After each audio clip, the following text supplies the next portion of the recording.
Deus está nos dando nessa manhã como que um sanduíche, onde já recebemos uma camada boa de um pão gostoso, um pão substancioso e molinho, dessa oração, que foi uma oração profunda de cura interior.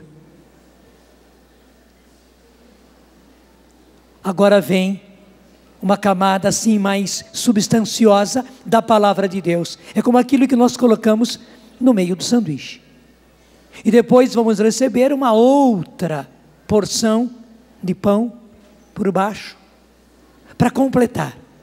Então a oração vai continuar. Eu apenas vou agora colocar aí no meio a substância da palavra de Deus, para que daí sim o sanduíche fique 100% do jeito que Deus quer.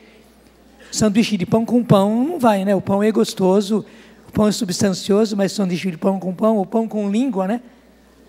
Não é língua de vaca, é língua da gente, né? Sanduíche de pão com língua não vai. Deus quer dar uma substância para nós agora.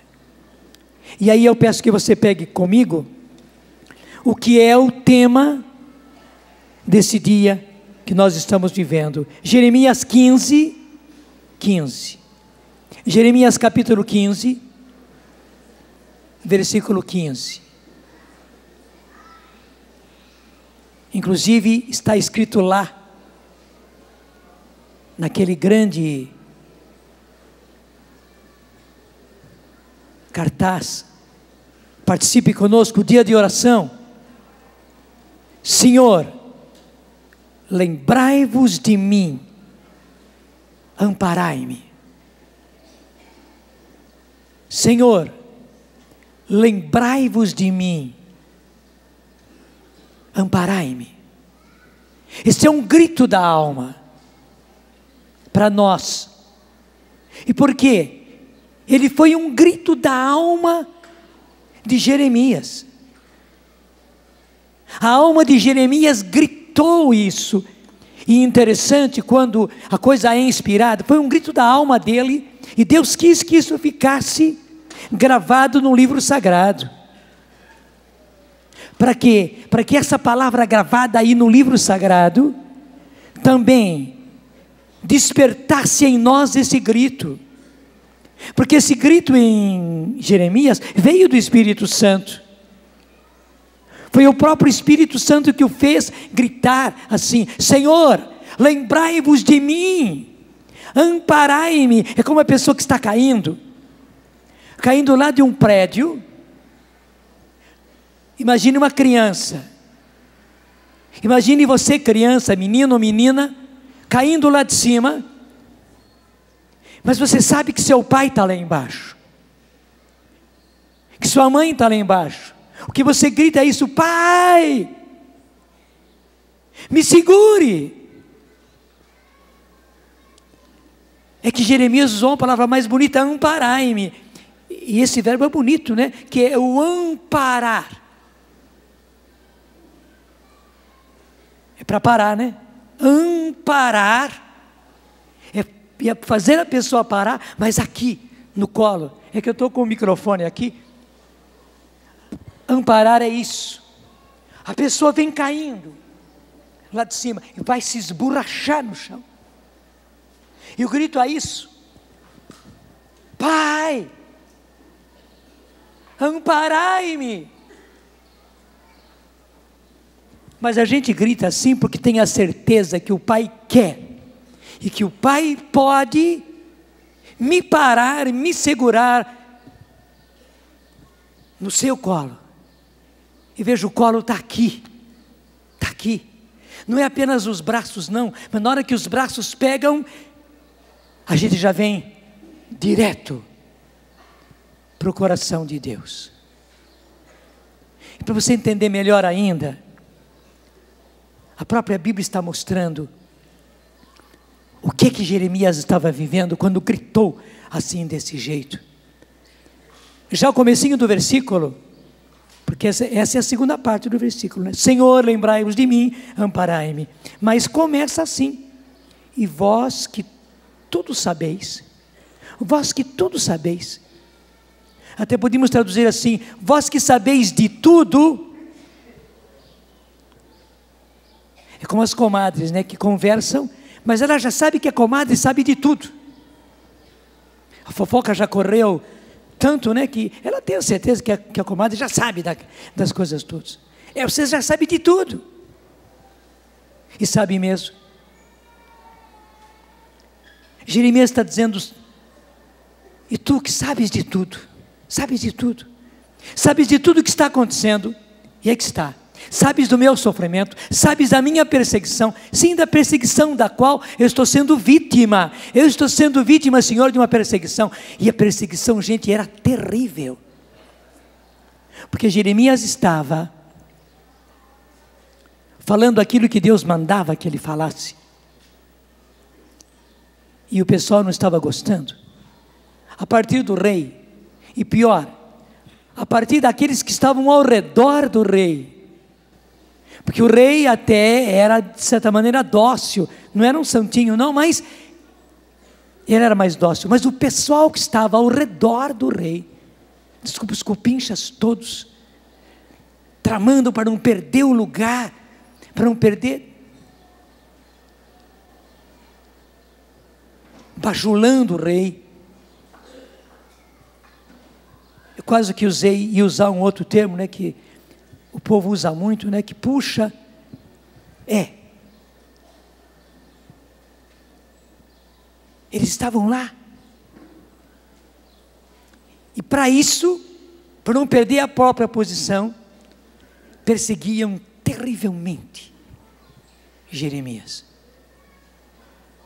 Não era uma simples perseguição, não.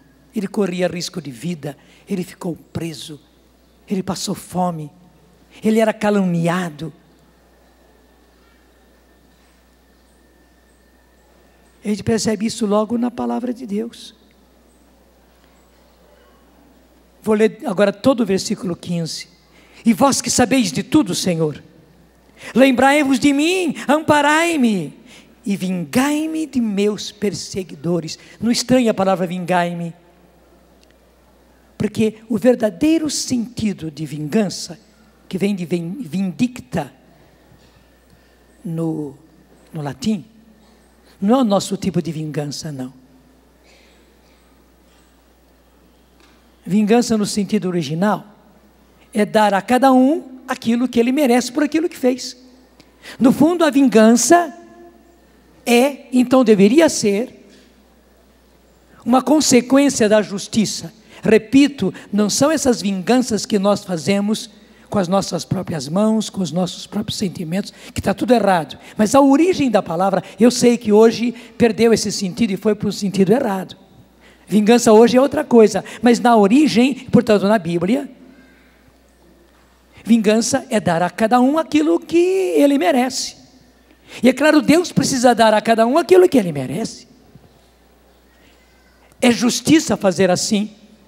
E é por isso que Jeremias está clamando. Ele sabe que eles estavam perseguindo a ele injustamente. E pelas calúnias que eles estavam fazendo, eles estavam impedindo que a profecia dele chegasse ao povo. E aí estava o pior.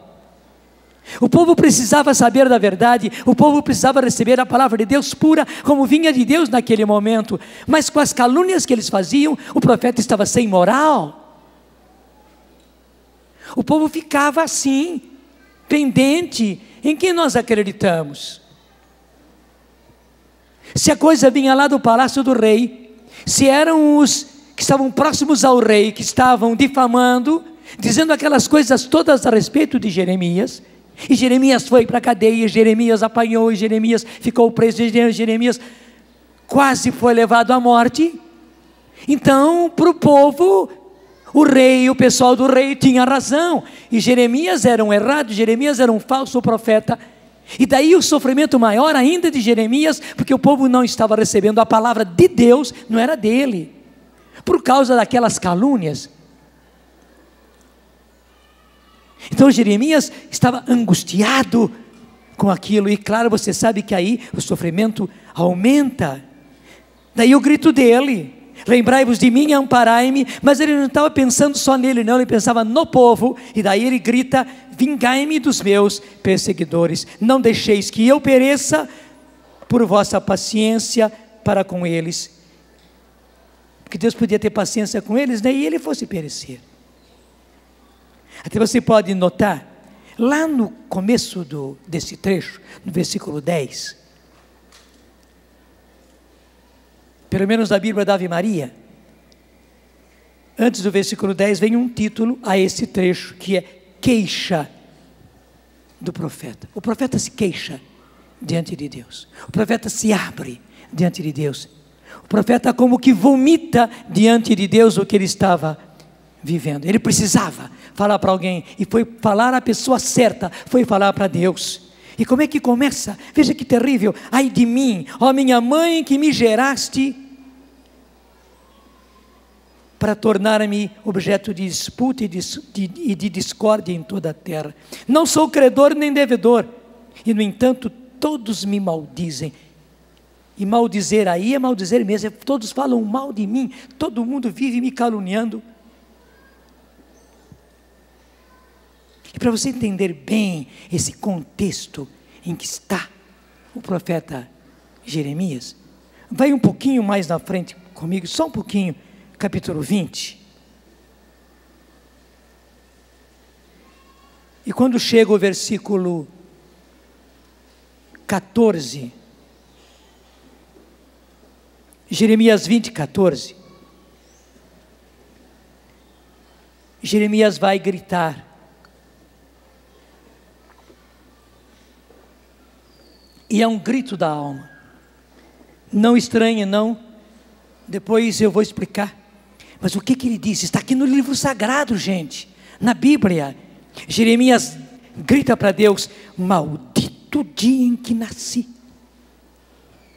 Nem abençoado seja o dia em que minha mãe me deu à luz. E esse segundo, nem abençoado, é só para não dizer maldito segunda vez. Daí, em vez de dizer maldito segunda vez, ele disse nem abençoado, que é o oposto de abençoado. Claro, o oposto de abençoado é maldito. É maldito e bendito. Então, não abençoado, não bendito, seja o dia em que minha mãe me deu à luz. Mas que coisa terrível, meu Deus. Por que o profeta Jeremias, escolhido por Deus, amado de Deus, e ele continuou como profeta na Bíblia, e a Bíblia registrou essas palavras, mas que coisa, por que a Bíblia traz coisas assim, desse gênero? Mas só que continua, versículo 15: maldito o homem que levou a notícia a meu pai, e que o cumulou de felicidade ao dizer: ele nasceu-te um menino. Porque claro, é uma alegria quando alguém vai noticiar para o pai, ainda mais que foi um menino. Mas só que ele diz ao contrário: e maldito o homem que foi levar essa notícia para o meu pai. Meu Deus, que desespero de Jeremias. Nós até diríamos que blasfêmia. Já eu explico para você. Faz um saltinho só, pula o versículo 16, vai logo para o 17. Por que não me matou antes de eu sair do ventre materno? Terrível, não? Por que não me matou antes de eu sair do ventre materno? Minha mãe teria sido o meu túmulo, e eu ficaria para sempre guardado em suas entranhas. Por que saí do seu seio? Para só contemplar tormentos e misérias, e na vergonha consumir os meus dias?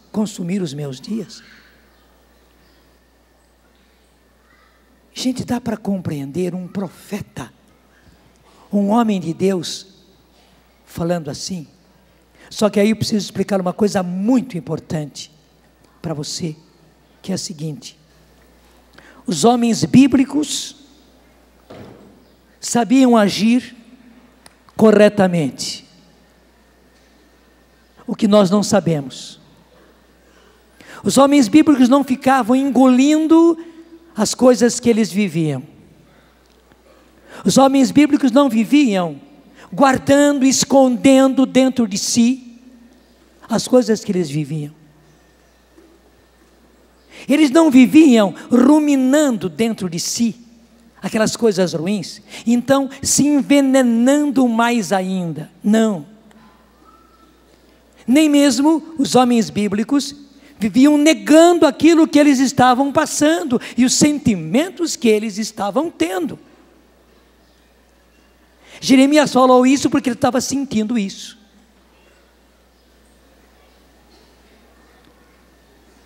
Ele não negava. Ele admitia para si mesmo e para quem quer que seja, que ele estava sentindo tudo isso. A dor era tão grande que ele estava sentindo tudo isso.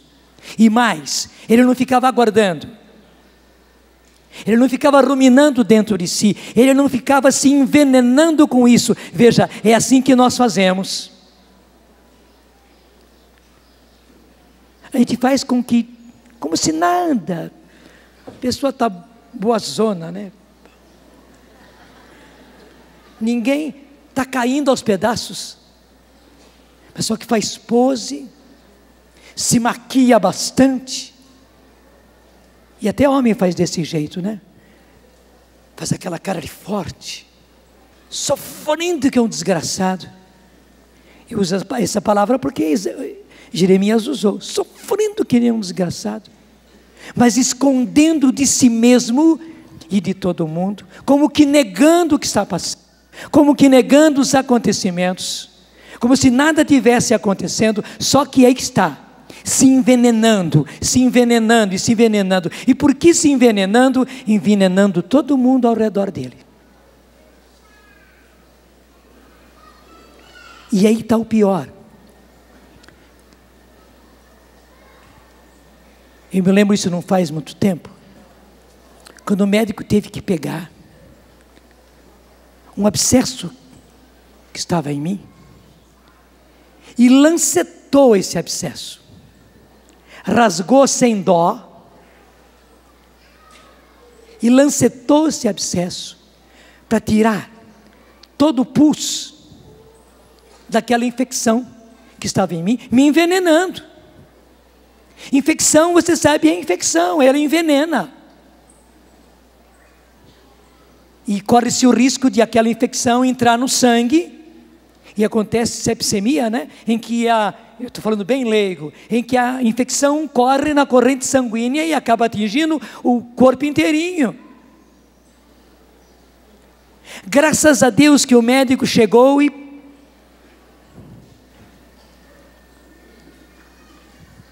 deixa eu explicar, senão o doutor Martinho, lá meu médico, fica assim, o que aconteceu com o Padre Jonas? Eu não estou sabendo da coisa, né? Ele cuida muito de mim, ele me vê pela televisão. Foi aqui na minha boca, no meu dente. Não foi ele, foi o Davi que fez essa. Mas eu estava com... O que eu disse mesmo? Eu falei a palavra certa, agora esqueci. Eu estava com abscesso. Um abscesso. E o Davi, filho do professor Felipe, que é odontologista, teve que, sem dó, fazer uma cirurgia, pequena cirurgia no consultório dele, para tirar tudo aquilo, gente. E bendito seja Deus que saiu. Conosco também precisa acontecer isso. É um benefício pôr para fora.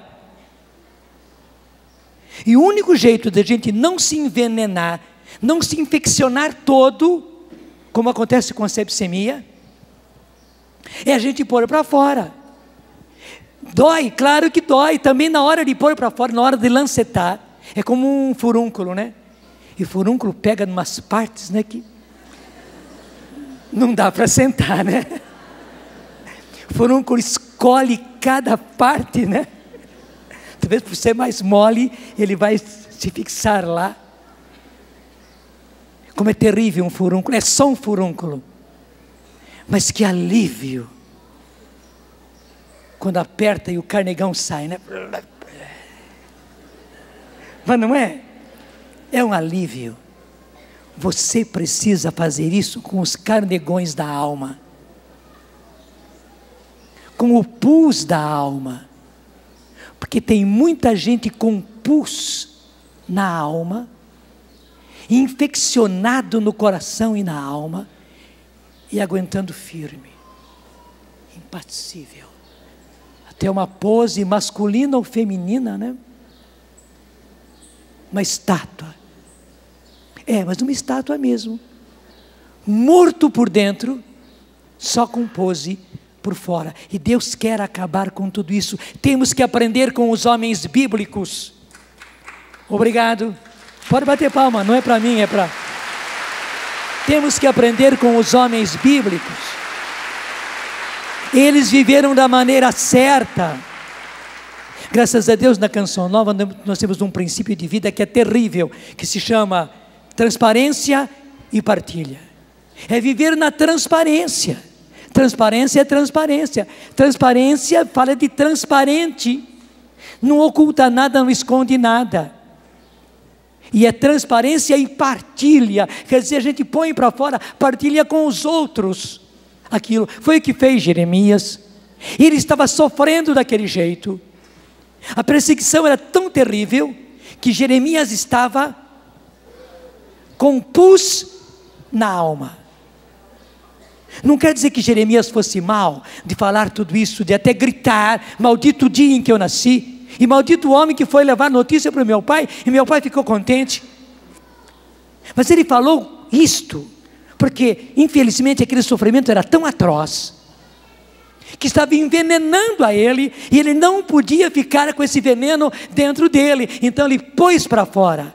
Só que uma outra coisa importantíssima, aí eu vou até sentar para contar para você direitinho como é que a coisa é. Para quem foi que Jeremias foi contar? Para o compadre dele? Para a comadre dele?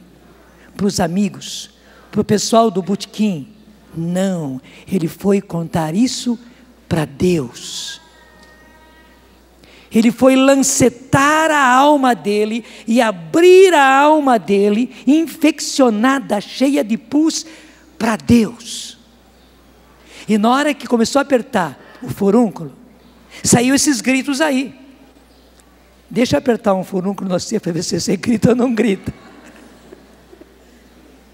Grita. E o que se grita? O que você disse? Eu não sei, mas certamente é alguma coisa muito feia que você gritou nesse grito. Só que Jeremias gritou isso com palavras expressivas. Ele estava sentindo: por que eu nasci? Mas que ele expressou, mas para quem? Para Deus. E aí está o segredo. Gente, se nós fazemos pose para os outros,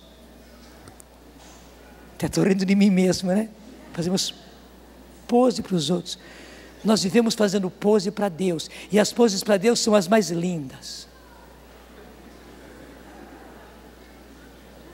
E as palavras para Deus são lindíssimas: glória a Deus, bendito seja o Senhor.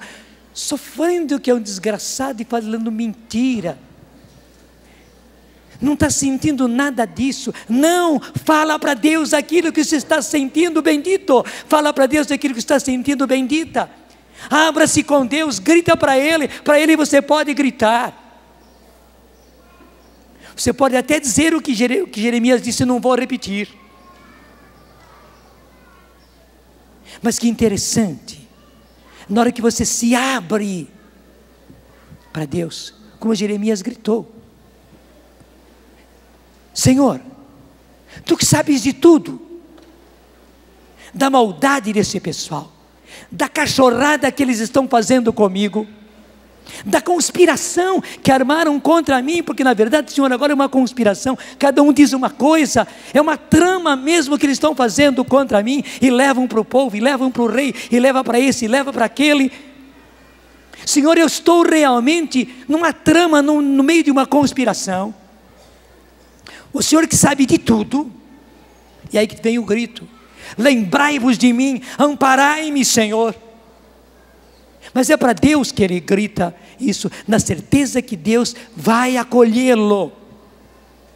E acolhe mesmo, gente. E interessante, na hora que a gente grita para Deus, é como uma criança que está caindo lá do terceiro, quarto andar, Grita para o pai, o pai está lá embaixo, e o pai, pum, muito melhor do que um goleiro, né? Já pega a criança direitinho aqui, pega você menino, você menina, nem é criancinha, você menina que estava fazendo arte, e caiu lá de cima, ou caiu de cima da árvore, de cima da escada, e o teu pai do céu te pega aqui no coração, e você já está no coração de Deus. E este é o segredo. Por quê? Uma outra coisa muito valiosa, porque Deus está na realidade. Deus não está no disfarce. A pessoa que fica negando para si mesmo que eu estou sentindo isso, negando para si mesmo que eu estou sofrendo, negando para os outros, fazendo pose, ele não está na realidade. Desculpe, está na mentira. Está mentindo para si, mentindo para os outros, disfarçando. Deus não está no disfarce, não está. Deus está na realidade. E veja, Deus não está nem antes, e muito menos Deus não está no depois. Para Deus tudo é presente. Deus está na realidade, e a realidade é agora. A realidade é o que você está vivendo agora. A realidade é aquilo que o seu coração está enfrentando agora. Neste momento, do jeito que você está se sentindo, Deus está na realidade. Deixa eu dizer, Deus está no bojo do seu sofrimento. Deus está no bojo, no seio do seu sofrimento, da sua dor. E aí que Ele está. Você talvez nunca tivesse imaginado. Eu acabei ficando ligeiros porque fiquei, né? Só porque eu vim um pouco mais para frente. Mas até que bom que eu fiquei assim. Porque Deus está aí.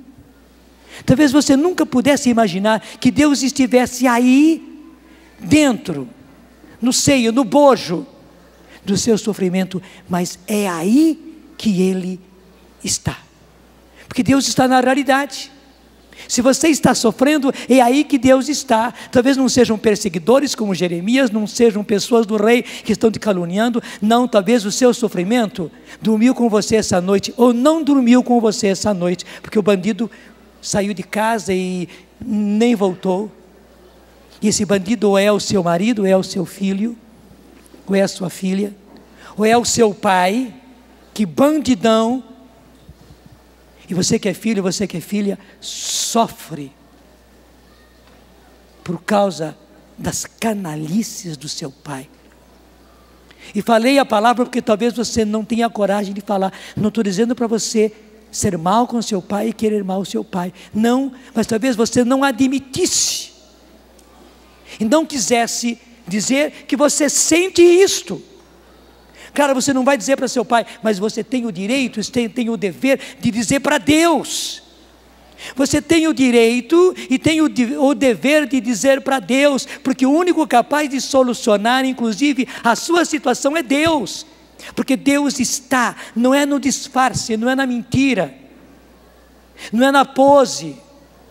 Deus está na realidade, Ele está no bojo desse seu sofrimento. Eu imagino que o sofrimento da traição, da infidelidade do marido, ou pior, da infidelidade da mulher, porque hoje também está acontecendo isso, maridos traídos pelas próprias esposas que viraram a cabeça, por causa de novela, por causa de faculdade, por causa das amigas, e virou a cabeça, e ela é que está, desculpe, literalmente botando o chifre nele mesmo, na maior sem vergonhice, e achando que isso é o fino, que hoje ela aprendeu a viver, que hoje ele não é mais uma oprimida, que hoje ele não é mais alguém que se nega, pelo contrário, hoje ela sabe viver, hoje ela sabe assumir a própria situação, coitadinha. Então ela vai viver a própria vida, e o marido é traído, e o pior é que nunca ninguém é traído sozinho. Se é o marido ou a mulher que estão sendo traídos, a família, os filhos estão sendo traídos igualmente, e até pior. Talvez seja essa a sua dor, e saiba, o que você talvez não imaginasse, Deus está aí dentro, no bojo desse seu sofrimento. Que beleza, você vai encontrar Deus aí, não é em outro lugar. Não é dizendo glória a Deus, não, nessa hora não. É você lancetando a alma, abrindo e dizendo para Deus o que você está sentindo, do jeitinho de Jeremias. Você está me entendendo? E claro, não é só Jeremias não. Se você vai ver o livro de Jó, é a mesma coisa. Jó, que todo mundo diz que foi paciente, e foi mesmo, que aguentou firme. Mas mais uma vez no livro de Jó, Jó pede a Deus a morte. Jó maldiz o dia que ele nasceu, do jeitinho de Jeremias. Provavelmente Jeremias aprendeu com Jó, Jó aprendeu com Jeremias. Não sei quem aprendeu de quem, mas um e outro aprenderam do Espírito Santo, que a gente não deve ficar disfarçando, se fazendo de forte, se fazendo de impassível, que não estou sentindo isso, não é nada disso e tal. Quem disse que é assim? Não, você está sofrendo. E o mais lindo é que Deus está no coração do seu sofrimento. Lá dentro da dor da sua dor, Deus está lá. E se você se deixa entrar na dor da sua dor, você encontra Deus. Que beleza, pode aplaudir porque isso é verdade. Você encontra Deus na dor da sua dor. Não é em outro lugar. Não é em outro lugar. Ainda ontem eu pude conversar com uma pessoa muito amiga daqueles tempos, entende? Antes da Canção Nova existir.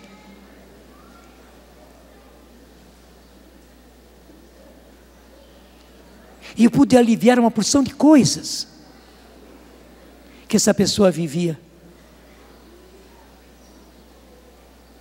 Porque muitas vezes, aliás, quase sempre, nós não imaginamos que Deus está aí. Tão perto de mim, que até eu posso tocar.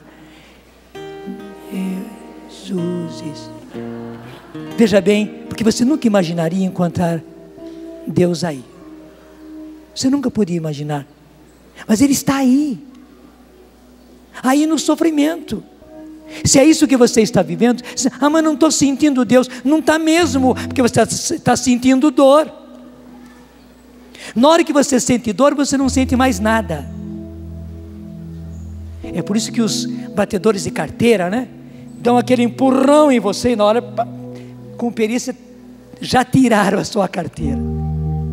Por quê? Na hora que você sentiu o empurrão, você não sente mais nada. Você não sente mais nada. Ou então o cachorro pisa no seu pé, do jeito que ele sabe pisar, né? E na hora que ele pisou, ele já pediu desculpa, falou: oh, me perdoe meu senhor, me perdoe meu senhor. Mas já está com a carteira guardadinha, bandido.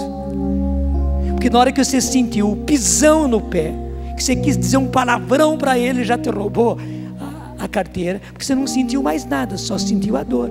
Então é claro. Como é que você vai sentir Deus naquela hora? Você não sente Deus, você sente dor. Mas agora você está aprendendo que Deus está na dor da sua dor. É lá que você vai entrar. Na hora que você não nega, na hora que você entra na sua dor e deixa-se sentir e fala com Deus. Não fala para a pessoa errada.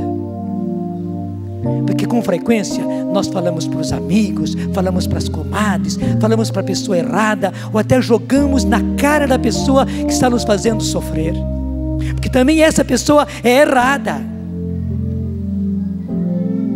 Inclusive nessa hora você não está preparado, não está preparada para dizer as coisas para ele. Você está ferido.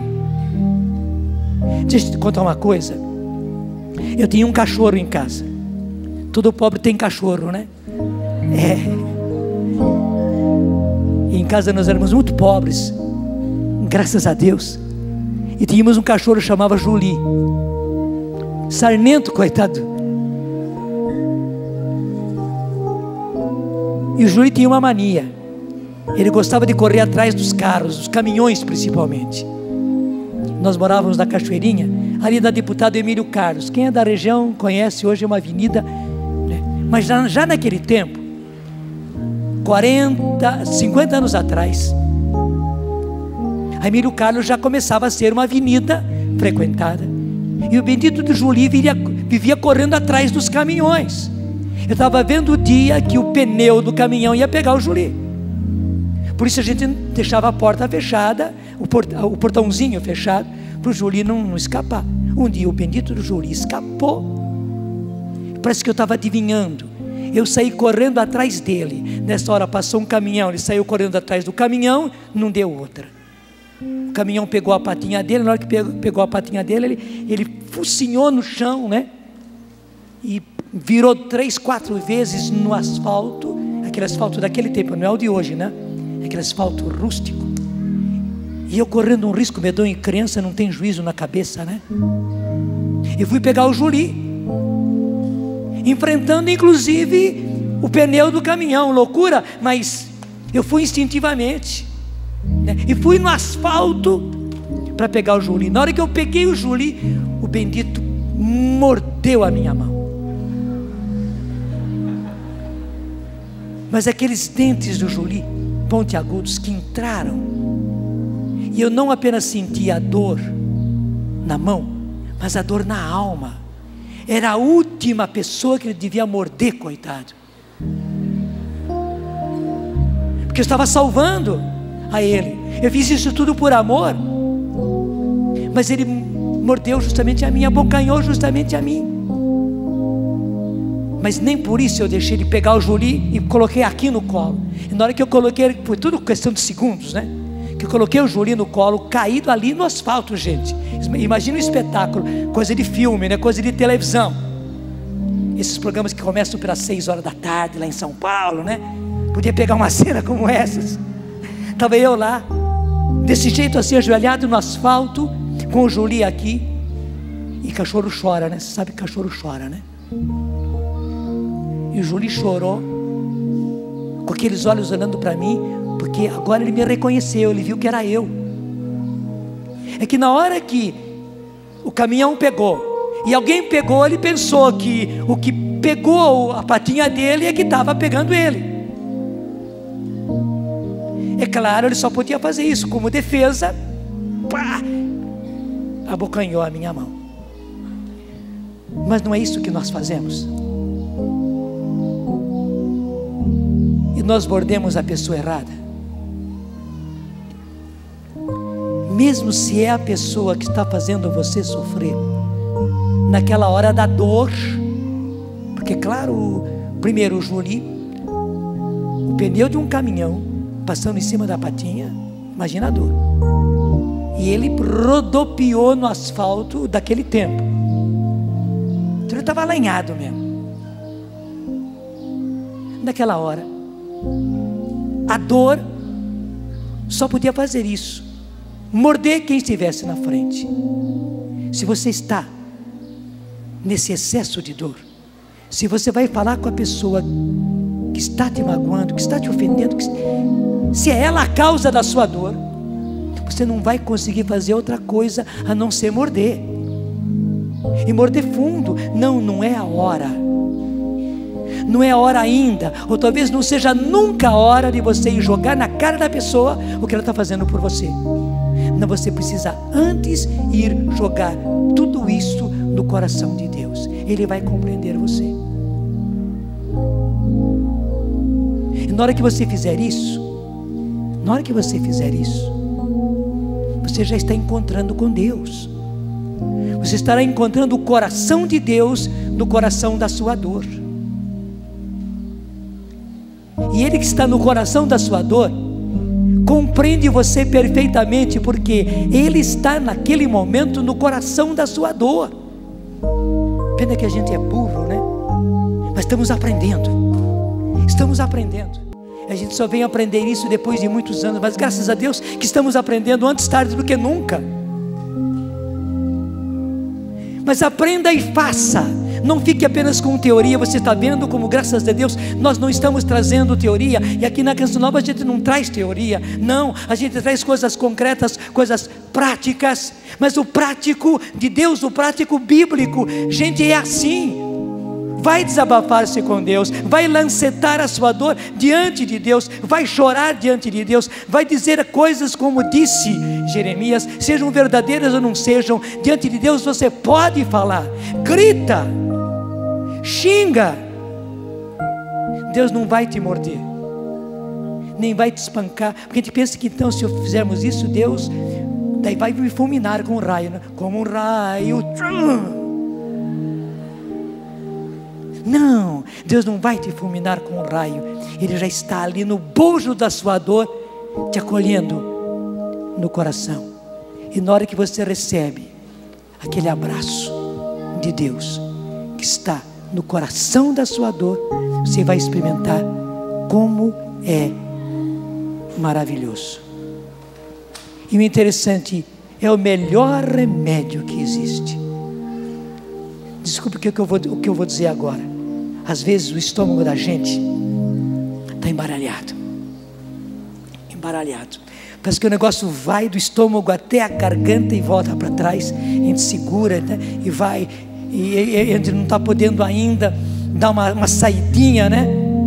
Na hora que a gente pode sair, o churrasco não entrou bem, ou aquela tal comida não caiu bem. Na hora que você pode ir lá num lugar, no banheiro ou no mato, pondo ou não pondo, porque às vezes nem precisa botar o dedo na goela, né? Nem precisa pôr, é só chegar num lugar e... É feio, mas como é bom, não é verdade? É feio, mas como é bom. Que alívio, meu Deus do céu. Imagine se lá dentro, desculpe, do seu vômito estivesse Deus. Na hora que você vomita, tudo que de ruim estava no seu estômago foi embora, e Deus ficou no seu estômago. É isso que acontece quando você vomita para Deus. Pode aplaudir, porque isso é importante. Que beleza quando você vomita para a pessoa certa, você vomita para Deus, diante de Deus, e o bonito que Deus aceita, gente.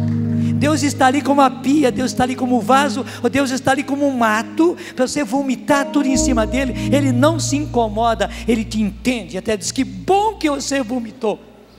Então aquilo sai tudo, é aquele alívio que a gente sente quando vomita, só que fica um negócio gostoso depois, mais gostoso do que a água que a gente toma depois, né? Depois que vomitou, bebeu aquela água, como aquela água caiu bem, não é?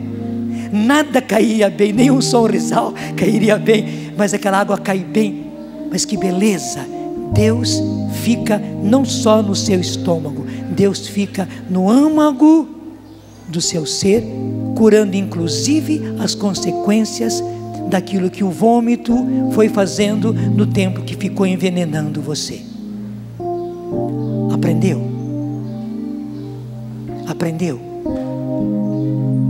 E temos que começar a fazer como os homens bíblicos faziam. Que lindo, porque Jeremias fez assim, porque Jeremias esgotou o seu sofrimento, ele abriu o seu tumor e deixou que vazasse tudo diante de Deus. O próprio Jeremias vai dizer, nós começamos esse trecho terrível, né? Em Jeremias 20:14, quando ele diz: maldito o dia que nasci.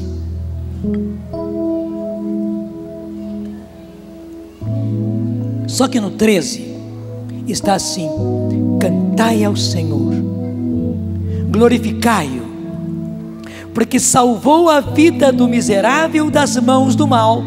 Está aí. Mas não parece uma contradição? Logo depois ele vai dizer maldito. É que o profeta escreveu isso, ou os discípulos dele escreveram isso depois de tudo. Como você já viveu tudo, já vomitou, já esvaziou, já sentiu a beleza de Deus, depois você vai escrever, aí você vai só contar. É isso que fez. Ele contou para os discípulos depois de tudo acontecido, e os discípulos de Jeremias escreveram depois de tudo acontecido. E é por isso que está aí. Cantai ao Senhor, glorificai-o, porque Ele salvou a vida do miserável das mãos do mal, e esse mal é mal mesmo. Então daí sim, o louvor, a gratidão, a adoração vem espontânea. Vem espontânea. Desculpe eu dizer mais uma vez assim, você bendiz, né, o vômito que você teve. Porque te trouxe um bem-estar maravilhoso. E daí, muito mais do que o vômito que você teve, você bendiz a Deus, porque você o encontrou no coração da sua dor. E daí nesse trecho de Jeremias 20, você pega o comecinho lá, onde tem a segunda vez, não é? A expressão queixa do profeta. Pega aí comigo, confere na sua Bíblia, especialmente se é a Bíblia da Ave Maria, Jeremias 20, versículo 7. De novo aparece o título queixa do profeta. E como é que começa essa queixa aqui? Só que isso foi escrito depois, né? Depois de tudo, depois de vomitar diante de Deus, Jeremias diz: seduziste-me, Senhor, e eu me deixei seduzir.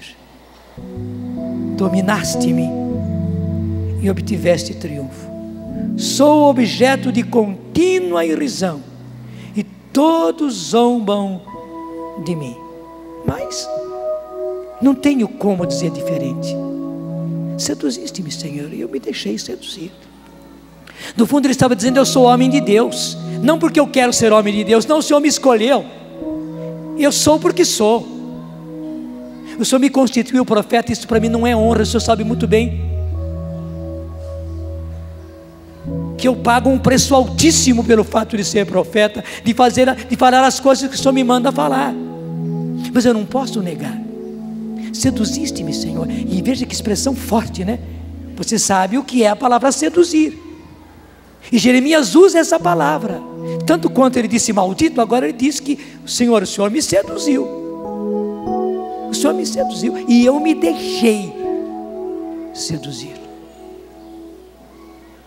Eu sou teu,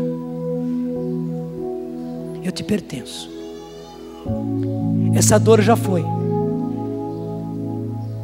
essa dor já foi. Pode ser que daqui a pouco, daqui a uns dias, eu vou ter uma outra dor assim, mas essa já foi. Houve uma época da minha meninice que começou a aparecer furúnculo em tudo que é canto, né? Até no cotovelo deu furúnculo, além daquelas partes polpudas, né, que eles gostam de aparecer.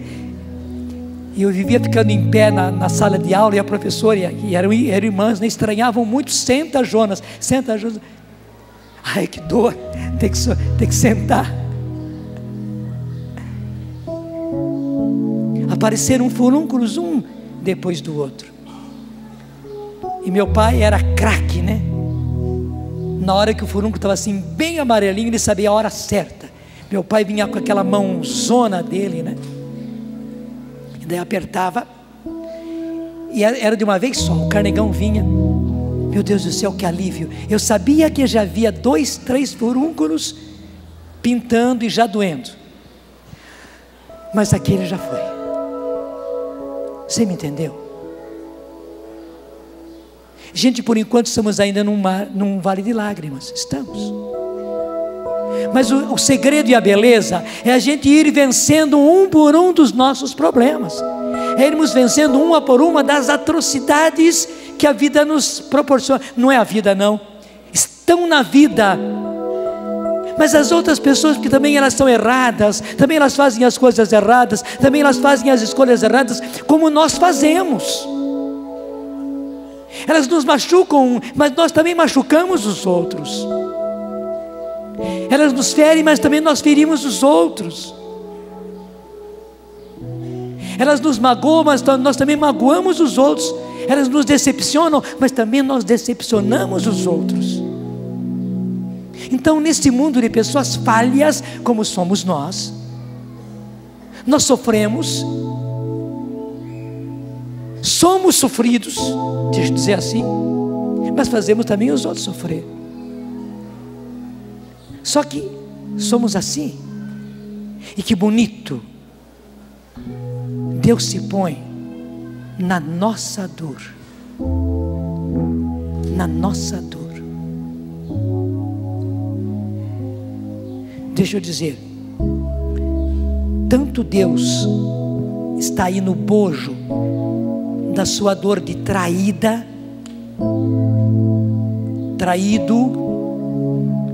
como Deus está no bojo da dor do traidor, do infiel.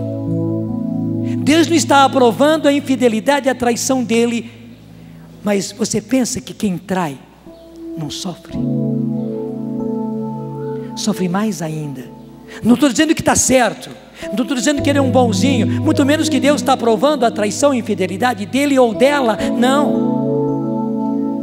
Mas essa pessoa está sofrendo, ela está num erro terrível. E que impressionante, Deus está lá, Deus não pula fora. Deus não é como a gente que manda para o mundo que eu vou pular fora. Não, Deus não manda para o mundo, nem parar o traidor. Deus nem fulmina com raio o traidor, o infiel, para acabar com ele, não, ao contrário.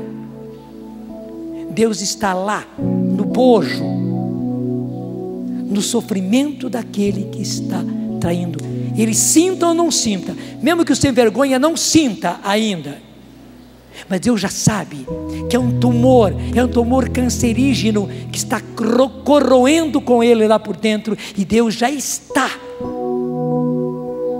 presente ali, no tumor que está corroendo ali. Não é Deus que está corroendo, mas Deus já está naquele tumor, esperando por ele. Deixa eu dizer, Deus até se põe no bojo do nosso pecado, porque o pecado é sempre para a gente, um tumor, tipo o tumor cancerígeno, que vai corroendo a gente, que vai comprometendo cada vez mais os órgãos.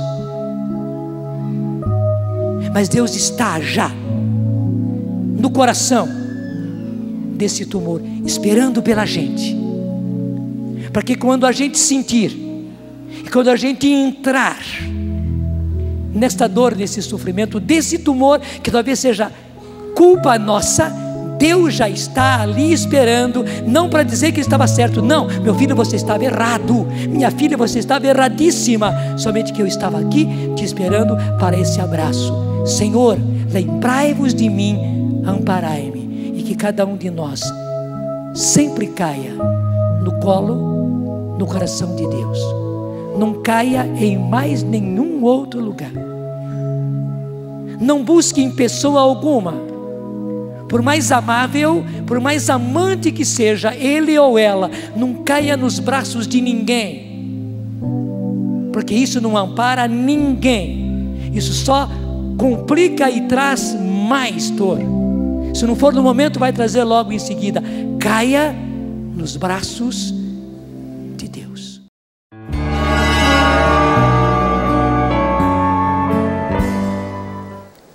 Efésios, capítulo 4, versículos 26 e 27. Você pode colocar um marcador aí nessa página, porque nós vamos abrir muitas vezes durante esses 2 dias nessa página, pedindo a graça de que esse texto e o seu contexto esteja profundamente gravado no nosso coração. Coloque um santinho, um papelzinho. Só não faça como no lugar que eu fui pregar, eu pedi para marcar a página, eles arrancaram a página. Vamos ler juntos? 3 ordens nós temos como tema desse acampamento para resumir a cura do ressentimento. Primeira, mesmo em cólera, não. Segundo, não se põe o sol sobre o vosso ressentimento. Terceiro, não deis lugar ao demônio. Vamos repetir? Primeira, mesmo em cólera, não pequeis. Segundo, sobre o vosso ressentimento. Terceiro, não deis lugar ao demônio. Eu fico impressionado com todos os estudos que a ciência moderna tem hoje, com a densidade, a profundidade, a sabedoria contida nesses 2 versículos, que na verdade podiam ser 3, nessas 3 frases espetaculares de São Paulo. Aqui nós temos um poderoso segredo, que eu peço a Deus que cada um de nós possa descobri-lo, experienciá-lo e vivê-lo. Porque Paulo nos deixa muito claro aqui algumas verdades fundamentais.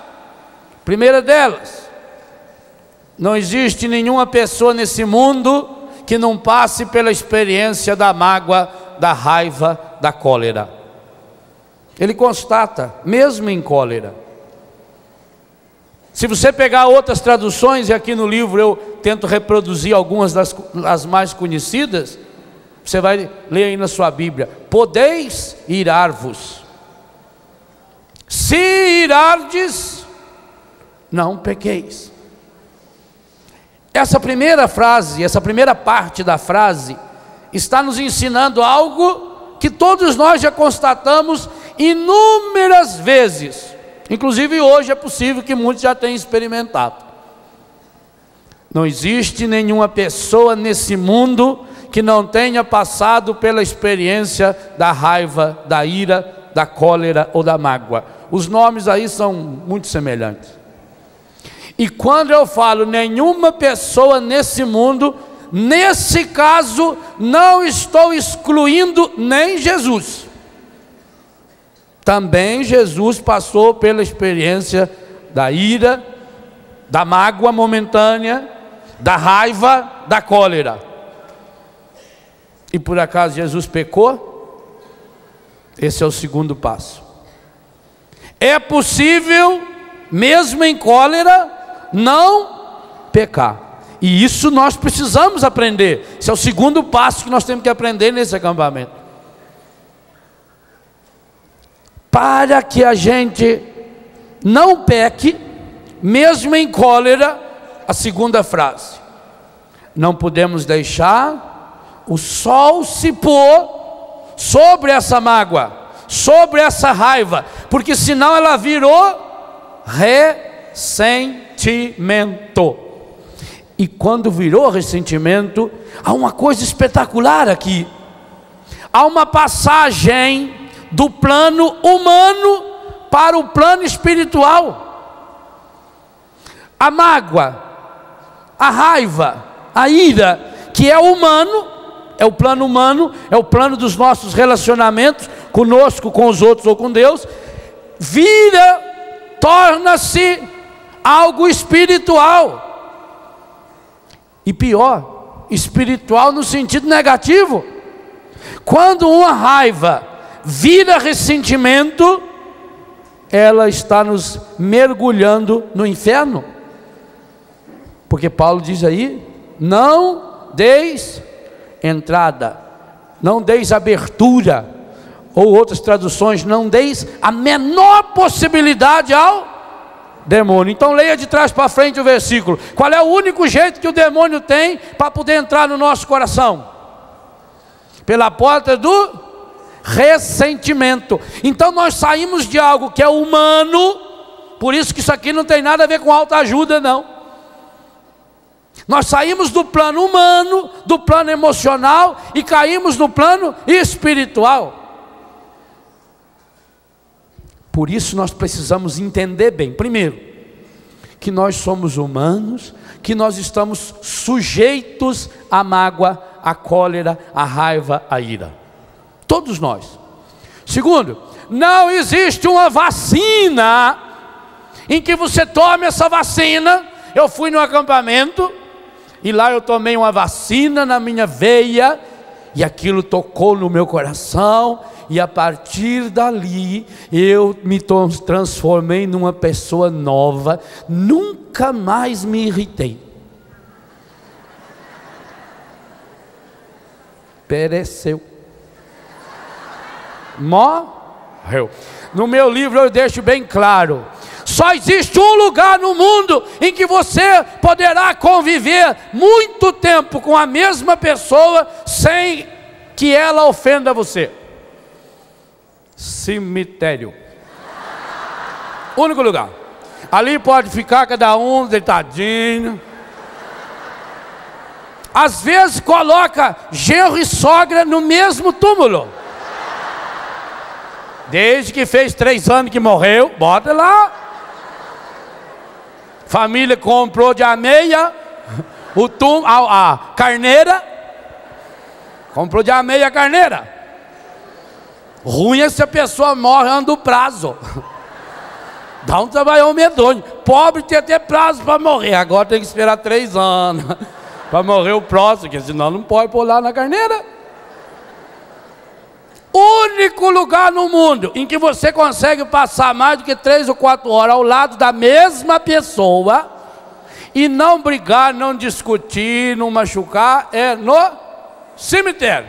Fora, assim mesmo, porque cada um ainda vai com a mão presa, amarra o terço, enche de rosa, porque se mexer espinha, para ficar bem ali, né? Põe terno, tem gente que não sabe nem como andar de terno, fica lá. Tira o sapato para a pessoa não levantar, não sair. E ainda fecha lá dentro. E amarra um terço segurando a mão. E ainda põe a pessoa olhando para cima, que se pôr de lado ela vê o outro e acaba. Por isso que se tomam alguns cuidados quando a pessoa morre. Entendeu? Aí está o segredo. Porque fora disso, impossível. Às vezes amarra o queixo ainda para a pessoa ficar lá. Tampa o nariz para a pessoa não sentir cheiro. Toma todos os cuidados. É por isso que dá banho em morto, para ir limpinho, para não ter problema. Fora isso, meu irmão, minha irmã, nós vamos nos irritar. Talvez hoje você vai irritar algumas vezes. O grande problema, e aqui está uma coisa que eu estou aprendendo cada dia, é que uma pequena irritação, ela pode vir a tornar-se uma semente permanente de inferno dentro de nós. A mágoa, transformada em ressentimento, é seríssima. Por quê? Porque o ressentimento é o único meio pelo qual o encardido pode vir a fazer morada definitiva no nosso coração. E quando eu deixo ele entrar no meu coração, eu passo a ser um reprodutor de inferno. Em primeiro lugar, eu reproduzo esse inferno para mim. Algum momento nós vamos olhar aí no livro algumas pesquisas que eu fiz, como a pessoa vai jogando isso dentro do seu corpo. A primeira pessoa para que você reproduz o inferno, quando deixa o encardido entrar dentro de você pela porta do ressentimento, é você mesmo. Esse inferno começa a tomar conta do seu corpo, toma conta depois da sua alma, da sua psique, aonde instala-se o nosso relacionamento, e por fim toma conta do nosso espírito. Por isso São Paulo diz lá aos Tessalonicenses 5:23, todo o vosso ser, corpo, alma, espírito, tem que estar irrepreensível, tem que estar curado. Não pode achar nenhuma porta para ele entrar. Então, primeiro lugar que eu reproduzo o inferno é para mim. Eu reproduzo um inferno físico. Depois eu reproduzo um inferno psíquico, afetivo. Depois eu reproduzo um inferno espiritual.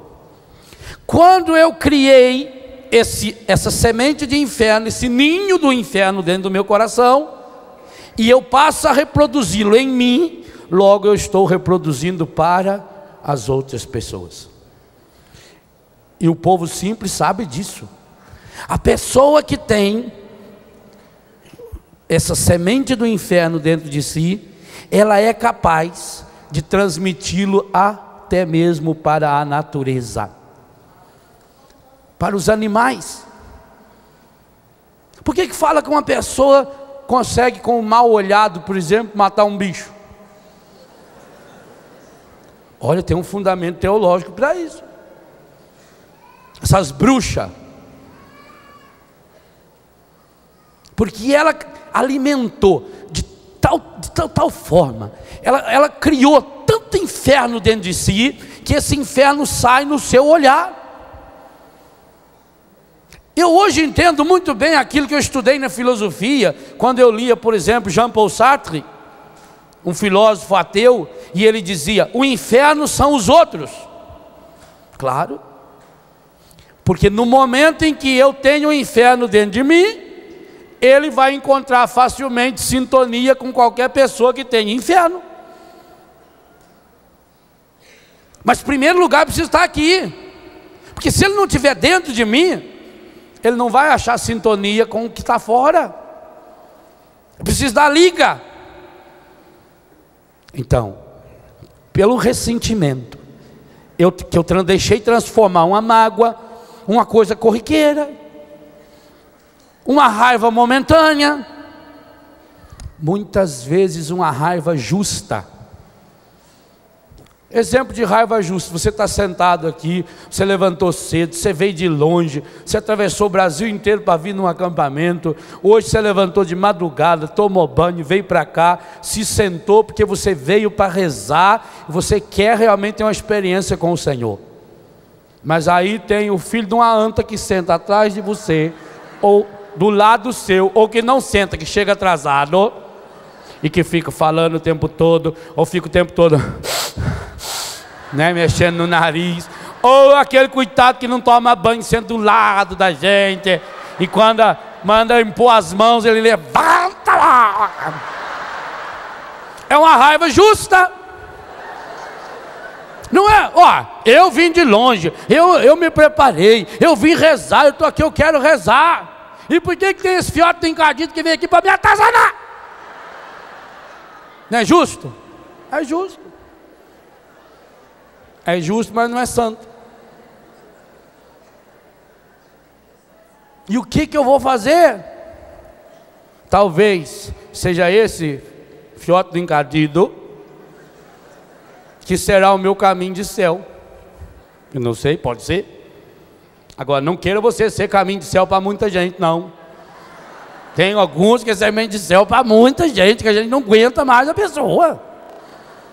A gente já está pedindo para Deus encaminhar ela logo. Ela já criou muito céu. Está na hora dela. Então é uma raiva justa. Você não tem controle sobre essa raiva. Então será possível que é pecado mortal sentir raiva? Não. Mas é mortal se eu deixar a raiva se transformar em ressentimento. Como é que se transforma em ressentimento? O que fazer para que não se transforme em ressentimento? E quando se transformar em ressentimento, o que eu posso fazer? Sem Jesus como Senhor, como Mestre, como caminho, nós não temos saída. A cura do ressentimento é absolutamente fundamental. E aqui, meus irmãos, é mais uma das contribuições que o cristianismo tem a dar para a história. Fora de Jesus é absolutamente impossível. Sem Jesus é absolutamente impossível. Por isso eu penso, essa é uma das grandes contribuições que nós precisamos e podemos dar para a história moderna. Ensinar as pessoas a viverem, a experimentarem o amor. Por isso essa é a marca registrada do cristão. Então a primeira coisa a constatar na sua vida, mesmo em cólera: podeis irar-vos, se irardes, eu sou uma pessoa normal. Eu não estou vacinado. Não, porque é um perigo eu pensar que eu estou vacinado. Sabe, é um grande perigo você achar que você agora está imunizado quanto à raiva. Porque aí, quando ela vier, você pôs uma ideia na cabeça que você está imunizado contra ela, logo você não vai detectá-la. E isso também o encardido quer. Ele quer achar um jeito de entrar dentro da gente, nem que seja você ignorando ele. Então essa ideia de que não, esse não é mais problema meu, o que vem de baixo não me atinge mais, desde que não seja um formigueiro sentado em cima dele. Eu não posso pensar isso, porque senão essa também é uma porta de entrada para o inimigo invadir nosso coração. Gente, o ressentimento é a qualidade negativa pela qual você pega o inferno que está fora e o coloca dentro de você. O ressentimento é a capacidade encardida de você pegar um fato do passado e reavivá-lo, reinflamá-lo, ressuscitá-lo hoje. O ressentimento é a capacidade de pegar coisas exteriores, concentrá-las. Quantos tomates cabe dentro de um potinho de massa de tomate? Quantos? Não sei quanto, dentro de uma latinha daquela, deve ter uns 30, 40, 50 tomates. Porque ele é concentrado. Aliás, o pessoal que vende tomate hoje, a não ser para a festa de São Firmino lá na Espanha, que eles usam 150 toneladas de tomate para jogar na cara do outro. Aqui no Brasil, não sendo época de eleição, então o tomate já não tem uma saída tão grande. Os tomateiros hoje aprendem a fazer o tomate concentrado. É gostoso, né? Ver aquilo lá, eles apertam aquilo, põem num forno, tem que esquentar um monte, não sei quanto, tem que desidratar o tomate, tirar toda a água de dentro dele, aí aperta, um tomate desse tamanho, aquele tomate morango assim, fica pequenininho, e por isso que engorda, feita coisa medonha. Então você pega um punhado daquele, você come 18, 25 tomates numa mãozada, ainda põe um molhozinho, aquilo ali é bom, né? Padre, mas spa não emagrece? Depende. Se for, por exemplo, espaguete, engorda. Então não acredito nesse negócio que spa emagrece. Depende. Se for espaguete, dependendo do molho que tiver, engorda. Então, cabe uma porção de tomate dentro de um potinho. Quando nós vamos fazendo isso, nós vamos pegando o mal e nós vamos concentrando o bichinho. Você vai secando ele. Você vai tirando a água, tirando a casquinha. Concentra e depois entope o seu coração. O seu coração é um vidro de massa de tomate. Só que em vez de ter tomate, tem o que não presta. Tem raiva, ódio, mágoa, ressentimento. Aí você vai misturando tudo isso e vai dando corda. Você carrega o inferno concentrado dentro de você. Carrega o inferno em pílulas dentro de você. Então não vamos pensar, eu já estou imunizado, glória a Deus, aleluia, o Senhor restaurou meu coração, agora eu sou uma pessoa completamente nova, eu agora não tenho mais mágoa, não tenho mais ressentimento, glória a Deus, aleluia. Cuidado, enquanto eu não ver o atestado de óbito, não acreditarei. Se você é vivo, e por isso que não se sabe se o ressentimento morre 4 horas e 15 ou 4 horas e 20 depois da morte. Diz que ele fica ali rondando a pessoa para ver. Se houver a possibilidade, fizeram uma pesquisa, qual é a frase que você gostaria de ouvir no dia da sua morte? Um falou, eu gostaria de ouvir, esse foi um pai de família honrado. Outro falou, eu gostaria de ouvir, esse foi o maior de todos os cantores. Outro dizia, eu gostaria de ouvir, esse homem deixou rastros de céu por onde passou. O outro falou, eu gostaria de ouvir, olha, está mexendo, está mexendo.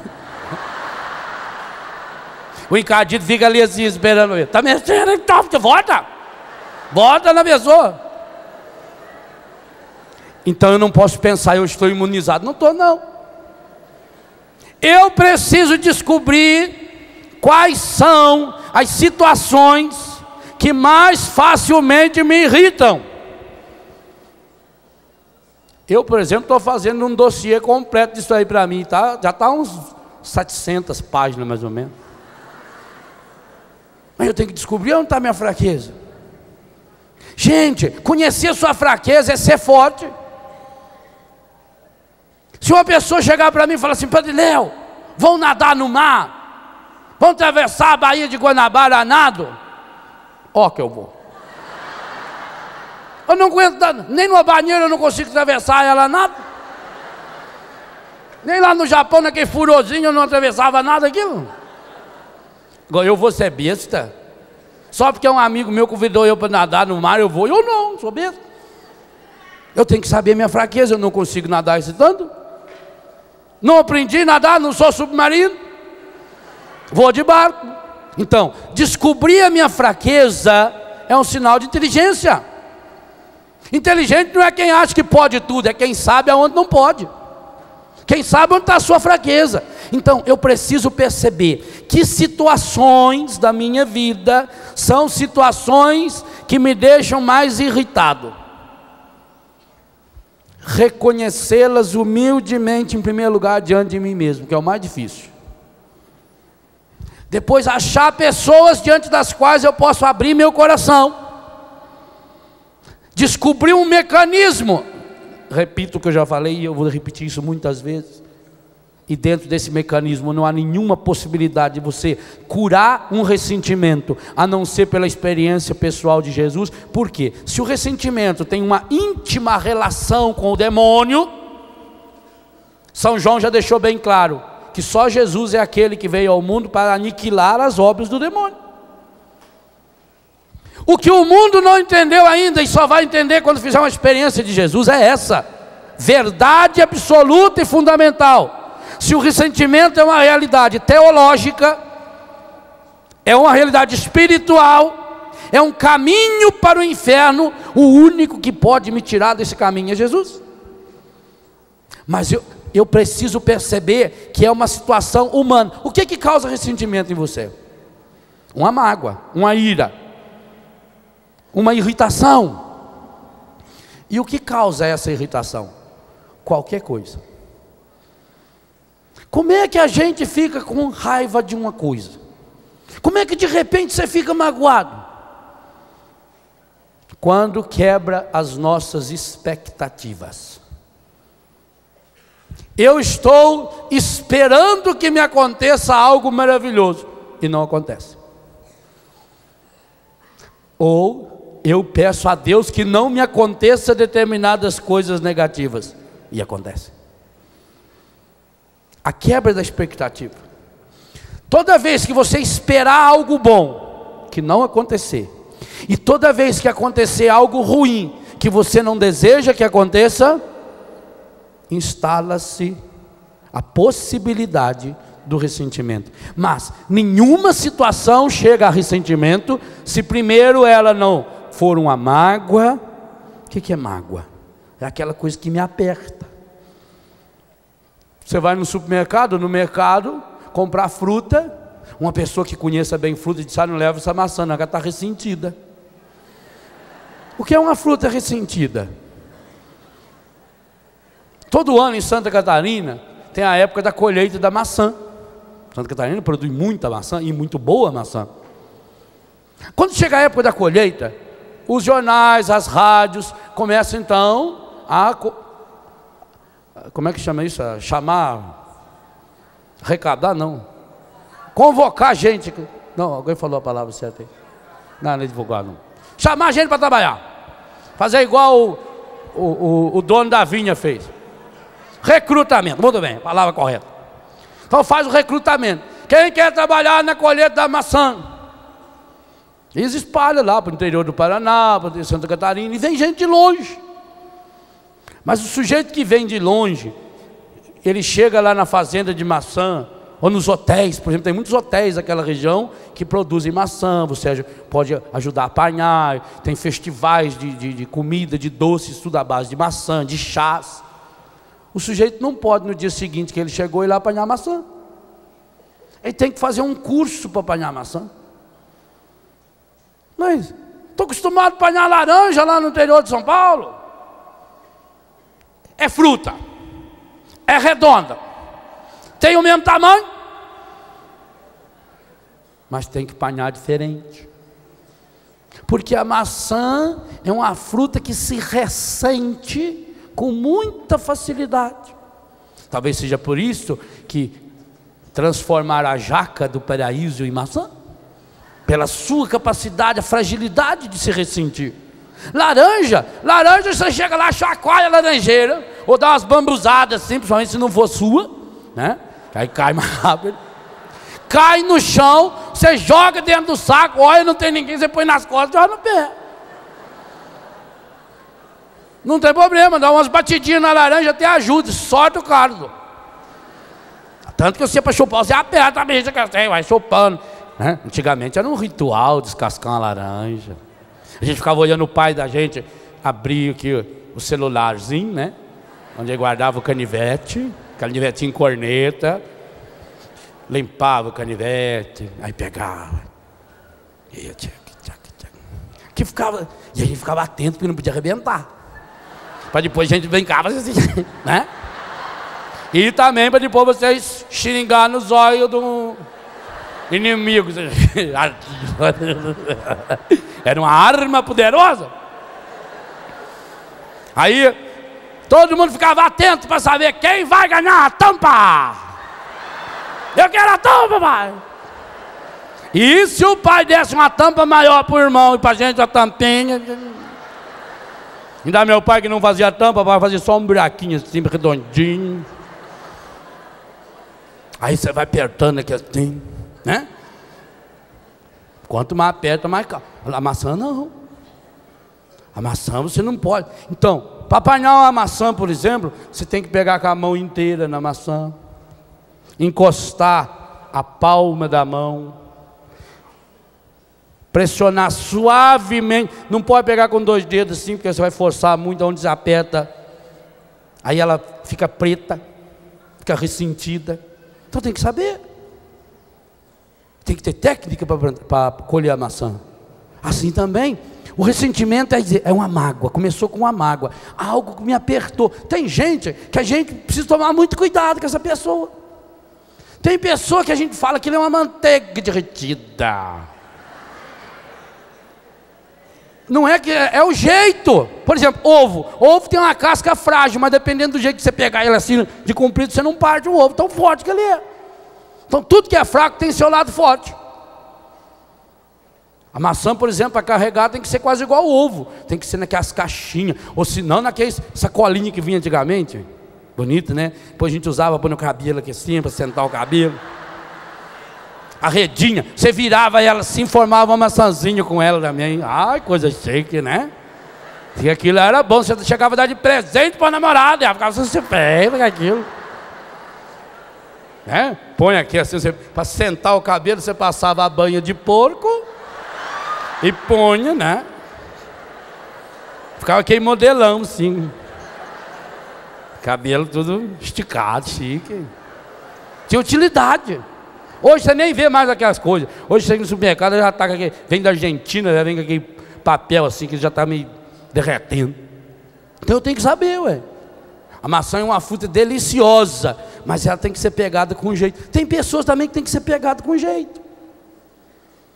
Você vai descobrir no jeito. A mulher não descobre o jeito do marido, ela vai descobrir no jeito dele. Ela sabe que ele é terrível. Pelo trupé ela nota quando ele está chegando. Hoje ele está marchando mais. Hoje ele já está meio de galope. Está meio trotão hoje, está nervoso.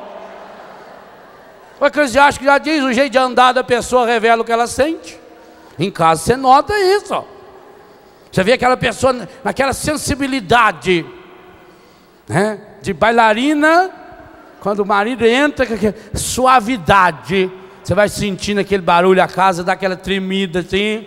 Parece que a hipopótamo fala assim, querido, chega aí, que vai tremendo tudo, né? Você já fala para a fiosa, seu pai não está bem não. E até os crianças já sabem também. Às vezes a mãe fala, você vai ver que seu pai chegar, cachorrinho. Aqui é a delicadeza materna. Aí a criança nota que o pai chegou brabo. Ele fala, mas fala não, mãe. Deixa pra outra hora. Ô mãe, o pai tá nervoso, não fala nada não, para não deixar ele nervoso, né? Interesse pessoal. Então você já sabe, você sabe que a pessoa tem essa fraqueza, sabe que ela tem essa debilidade. Eu tenho que aprender. Agora, sabe uma coisa interessante? Você já notou que é muito mais fácil a gente descobrir todos os defeitos de todas as pessoas que estão ao nosso redor, e dificilmente a gente vê o da gente? Mas Jesus falou isso. Jesus disse que as antas do tempo dele, e nisso são muito semelhantes às de hoje, que elas são capazes de enxergar o cisco dos olhos do outro e não ver a trave que está no seu. Jesus já ensinou isso. Como é difícil. Enquanto eu não perceber quais as situações que me encolerizam. E quando for aquela cólera justa, que parece à primeira vista, que eu sou obrigado a tomar uma providência, até para educar a pessoa. Se eu não aprender a ter um controle sobre mim mesmo, eu vou ser a pessoa mais, como diz o mineiro, desinfeliz do mundo. Tem pessoa mais desinfeliz? A pessoa que não tem controle sobre si mesma. A Bíblia mostra, por exemplo, quando Herodes fez aquela festa de aniversário, mamado até não poder mais, estava trêbado, e a Herodíades dançou para ele. Não, a filha da Herodíades, fosse a Herodíades ele nem olhava. É a filha dela, a novinha, Salomé, bailarina. Aí eu fico pensando nos componentes daquele episódio. Herodes, o homem mais poderoso daquele mundo, mas não tinha domínio sobre si mesmo. Já pensou?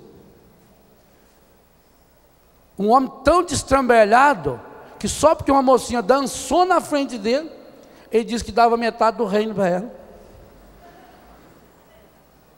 E a mulher do Herodes, a Herodíades, a primeira dama, uma mulher lindíssima, que já estava segunda época, já tinha casado com o irmão dele. E outra, uma mulher que tinha uma cabeça para o seu tempo muito evoluída, porque numa sociedade machista, onde o normal era o homem trocar de mulher quantas vezes quiser, mas uma mulher trocar de homem, isso era raro. E pega a Herodíades, que ainda trocou pelo rei, você vê o tanto que ela subiu. Era uma mulher, ela devia de ter qualidades espetaculares, devia de ser muito bonita, muito jeitada, devia de ser uma cavalona mesmo, daquela pessoal. Ou não? Devia de ter uma cabeça para superar, para largar o irmão, porque até para você ser ruim, você tem que ser bom. Tem que ter qualidade. O bandido, por exemplo, o bom bandido é um especialista, ele estuda um monte. Herodíades era uma mulher espetacular, uma mulher que seduziu o rei. Que capacidade ela tinha de conseguir as coisas, hein? Mas o que foi a desgraça dela? A mágoa que ela tinha no coração contra João. E por que ela tinha mágoa dele? Mas porque ele foi o único que teve coragem de falar na lata dela, o que todo mundo falava. Ou não? E depois, ele falou alguma mentira? Não falou mentira. Agora, gente, olha o que o ressentimento faz com uma pessoa. Herodíades estava na festa, aquele tanto de gente, aquela música maravilhosa. Pergunto, ela viu quem estava na festa? Ela ouviu a música? Porque mesmo estando lá na festa, aonde estava o coração dela? Lá na cadeia. Ela não ouviu música, a música estava tocando, mas ela estava ouvindo o João Batista acusando na cabeça dela. Ela não viu os convidados, ela riu para todo mundo. Que bom que você veio aqui, vida, estava esperando você. Ela não vê a pessoa, ela olha para as pessoas, mas ela vê João. Cada pessoa que chegava era João. Perde o controle. E a menina? Gente, uma menina para dançar para o rei tem que ser espetacular. Ela tem que ser muito boa de dança. Ainda mais a dança oriental. É uma dança que exige, é um verdadeiro malabarismo. As dançarinas orientais, por que fala a dança do ventre? Não é essa porcaria que aparece hoje, não. É o autocontrole que a pessoa tem, o domínio. Ela é capaz de movimentar a barriga sem enfiar a mão, por exemplo, tudo pelo treinamento. Uma moça, para ser dançarina, ela tem que fazer um monte de renúncia. Ela não pode comer um monte de doce, por exemplo. Ela tem que passar fome. Ou não é verdade, não? Não é verdade? Ela tem que treinar 5, 6, 7, 8 horas por dia. Então você veja que moça espetacular. Primeiro devia ser muito linda, porque se fosse um canhão eles iam pôr ela para dançar lá. Nunca! O rei ia esconder ela, falando assim: ó, Herodíades, vai ter uma festa aí com os colegas meus. Você manda Salomé na cara da tia sua lá, né? Dá uns dinheiro para ela aí, para ninguém ver ela, porque coitada, está acabada. Ela era linda, uma mulher que tinha um alto domínio, dançava, aquela coisa espetacular. Ela tinha controle sobre todo o seu corpo, mas não tinha controle sobre o seu desejo, gente. Outra coisa, eu fico impressionado porque a Salomé era uma menina espetacular de generosidade. Ela foi dançar, por amor à dança e por amor ao rei. Ela não foi dançar para ganhar alguma coisa. Ela não foi dançar para ganhar um prêmio. Tanto que na hora que o rei chegou para ela e falou: pode pedir o que você quiser. Se ela tivesse ido dançar para ganhar alguma coisa, planejou: eu vou dançar, porque aí ele vai querer me oferecer um presente, e eu peço aquele colar de pérola que ele tem lá. Ou eu peço um carro conversível, eu peço um celular aquele que vem com máquina de retrato. Quer dizer, ela não pensou em nada. Ela treinou para dançar, a gratuidade, que coisa linda. Ela tinha um domínio maravilhoso sobre o seu corpo. Ela tinha um domínio sobre sua vontade. Mas, por influência da mãe, a gente vai ficando parecido com quem a gente convive. Na hora de tomar a decisão, ela que era capaz de ficar 7 ou 8 horas treinando por dia, ela que era capaz de fazer grandes renúncias, foi perguntar: mãe, o que eu peço? E a anta da mãe manda ela pedir a cabeça do João Batista numa bandeja, ela pede. Para quê? Olha a imbecilidade. 3 pessoas, as 3 vítimas de uma mágoa, de uma raiva, que se transformam em ressentimento. Ressentimento gera morte. Percebe? Gente, Herodíades podia resolver a vida dela. Nem se o Herodes morresse, ela ganharia tanto dinheiro. Se o Herodes morresse e ela tivesse casado com comunhão de bens, pelo direito romano, porque o nosso veio de lá também, ela teria direito a 25% de tudo que ele tivesse. O Herodes estava dando a ela a chance de resolver todos os problemas da sua vida, de ganhar 50%, de se tornar a mulher mais poderosa. Por quê? A filha ganharia metade do reino, ela ganharia 25%, seria a mulher mais poderosa do mundo. Mas ela trocou 75% da riqueza de Herodes por uma cabeça numa bandeja. E o que ela vai fazer com essa cabeça? Nada, só para prejudicar o outro. Eu conto uma história muito legal que ilumina o livro. Eu vou ler essa história para você. Aliás, esse livro, ninguém mais vai ficar com raiva de mim. Como eu escrevi sobre a cura do ressentimento, uma vez a Eliana Sá me disse que tinha muita gente ressentida comigo por causa de eu não dar autógrafo. Para evitar isso, então, esse livro já vem autografado. Tá aqui. Você compra ele já. Aí você pega, põe seu nome aqui. É impossível você não saber seu nome. Se não saber, também não compra o livro, você não vai entender nada. Então já está aqui, é meu mesmo, já autografou, já autografei lá na editora. E eles só tiraram xerox do meu autógrafo. Pronto. Agora você já tem autografado, pode comprar. Essa história, ela dá o enredo desse livro. É a história do Juvenal. Juvenal era um homem honesto e muito trabalhador. Tinha uma vida simples e boa. Todos gostavam muito do seu jeito simples de viver. Casado com uma mulher que amou desde menino, tinha uma casa ajeitada. Seus problemas eram corriqueiros, aqueles que todo mundo tem. Algumas dívidas, alguns dissabores, pequenos consertos que a casa exigia, algumas briguinhas com a esposa. No mais, tudo bem. Aliás, alguns amigos até comentavam que Juvenal era calmo demais, que ele até parecia cego, por não perceber o que estava acontecendo bem diante dos seus olhos.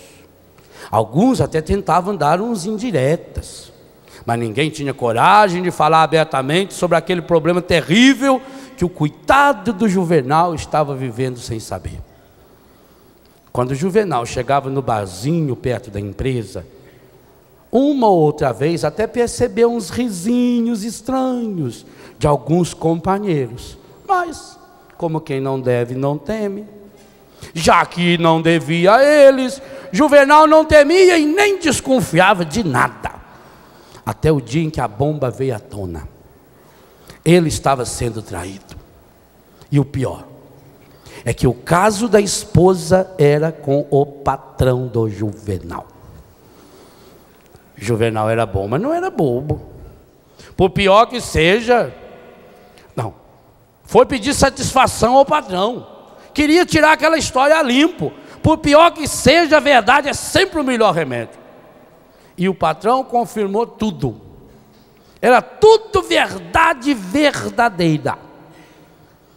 E como agora o Juvenal estava sabendo de tudo, era bom que soubesse também que esse era o único motivo pelo qual ele continuava empregado naquela empresa. Já que a coisa foi descoberta, não existia mais nenhuma razão para mantê-lo no quadro de funcionários. Juvenal foi despedido e humilhado. Seu patrão não fez nenhuma questão de deixar a coisa escondida. O homem estava apaixonado pela mulher do Juvenal, queria vê-lo longe para tê-la perto. Despudoradamente assumiu tudo, demitiu o Juvenal e ainda fez questão de deixar que a notícia se espalhasse. O demitido e sofrido Juvenal foi pedir explicações à esposa. Piorou tudo. Ela também admitiu que estava apaixonada pelo outro, e que agora, já que ele tinha descoberto, também não tinha motivo nenhum para ficar aguentando ele o resto da vida. No mesmo dia, Juvenal perdeu o emprego, a esposa, um monte de amigos, a honra, a dignidade, o bom nome e a coragem de viver. Saiu de casa, passou a perambular pelas ruas. Sua vida estava destruída. Cada dia que passava, a dor em seu coração era maior.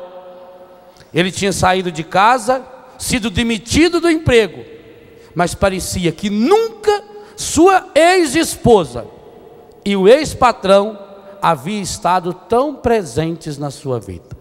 Olha, o processo da mágoa começa a se instalar.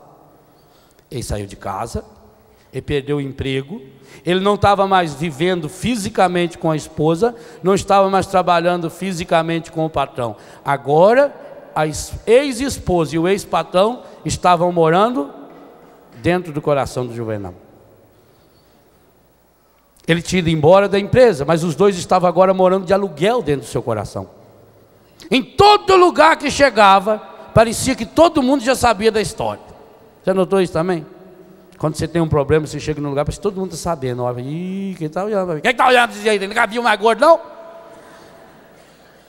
Tudo que fazia lembrava aqueles dois terríveis inimigos, que durante tanto tempo lhe foram tão próximos.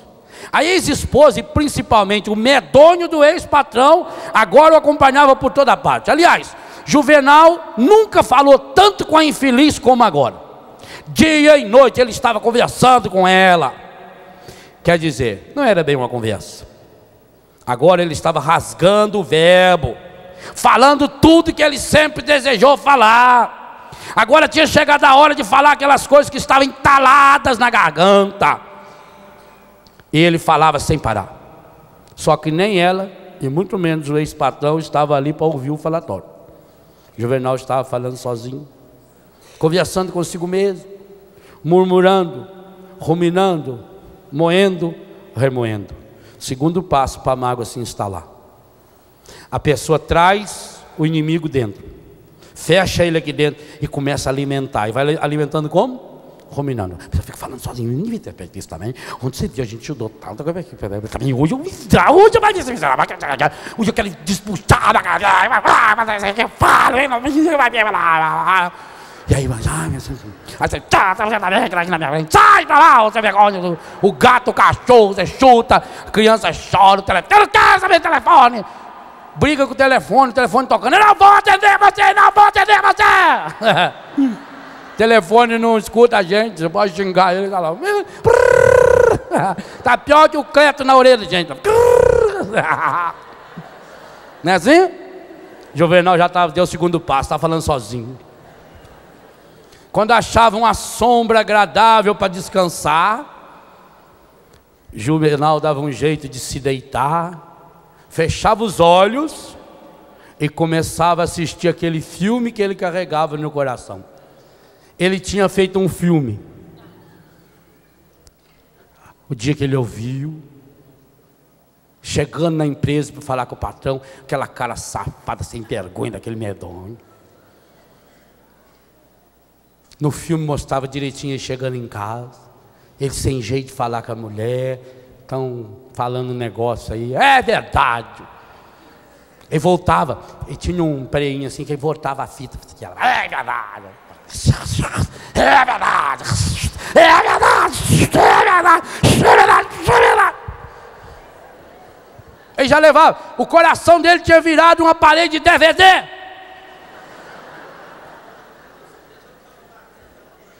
O coração dele apanhava, em vez de bater. Era o DVD que estava aqui dentro. Dúvida, dívida, DVD. Juvenal dava um jeito de deitar, fechava os olhos e começava a assistir o filme.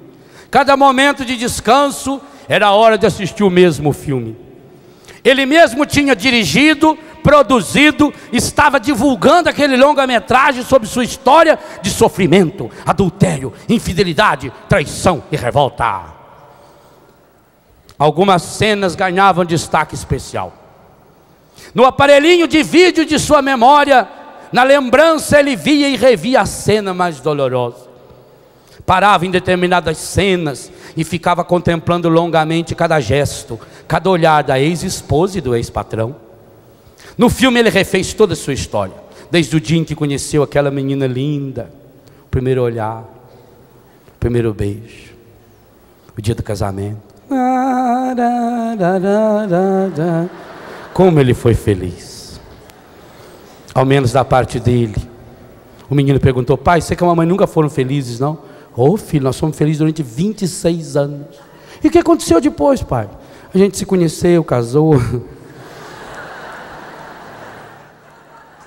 Ao menos da parte dele, ele nunca teve do que reclamar. Ela nunca teve do que reclamar.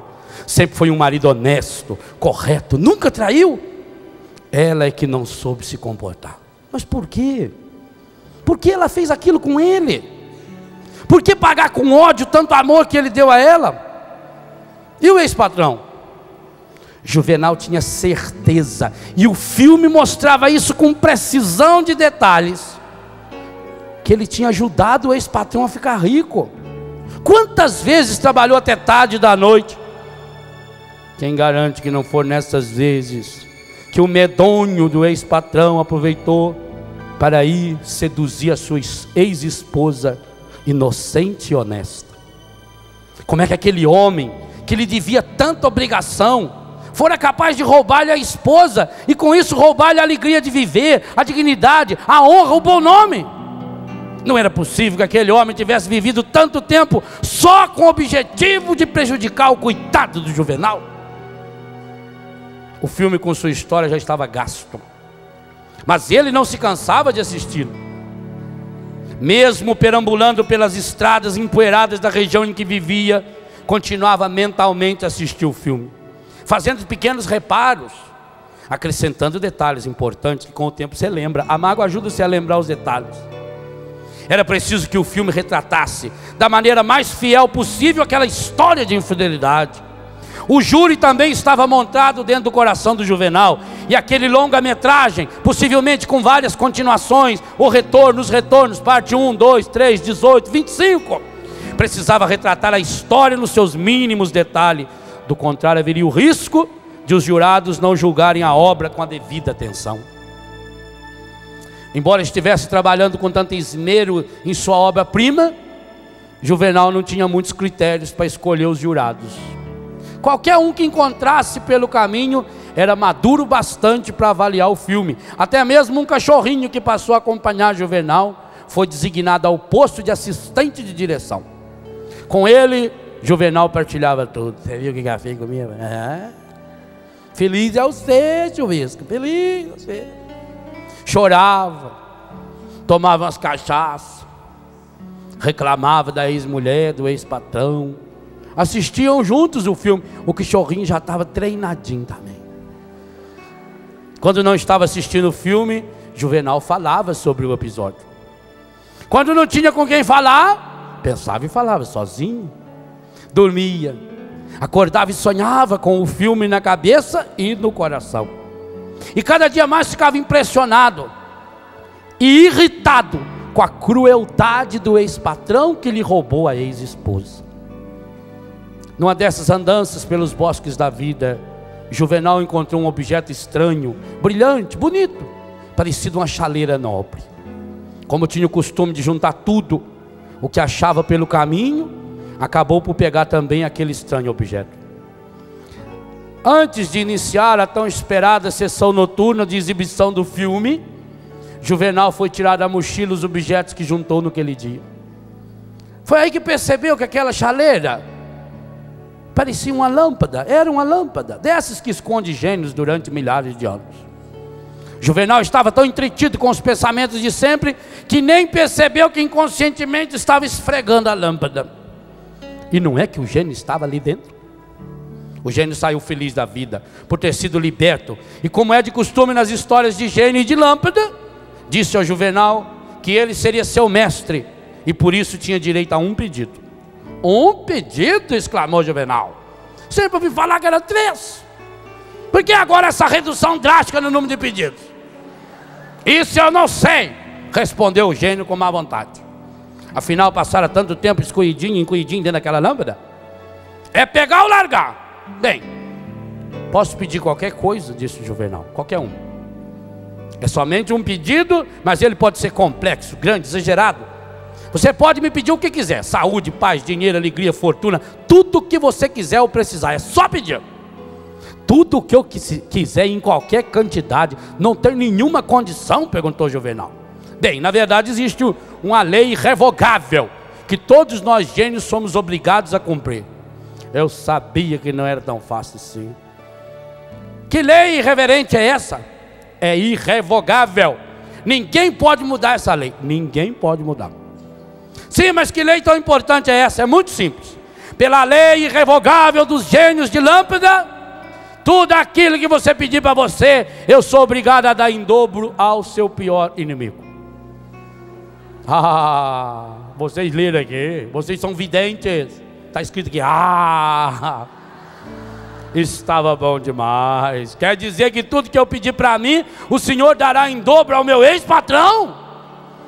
O gênio não tinha falado quem era o inimigo, ele que disse. Se ele é seu pior inimigo, com certeza. Escute, seu gênio. Ele vai ficar sabendo que está ganhando essa fortuna às minhas custas? Não. É pior ainda. Com certeza, disse o gênio. Nós não podemos fazer nada escondido, a não ser ficar morando na lâmpada até que alguém nos liberte.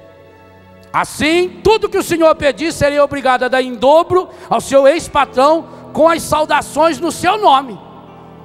Minha nossa, que lei mais absurda!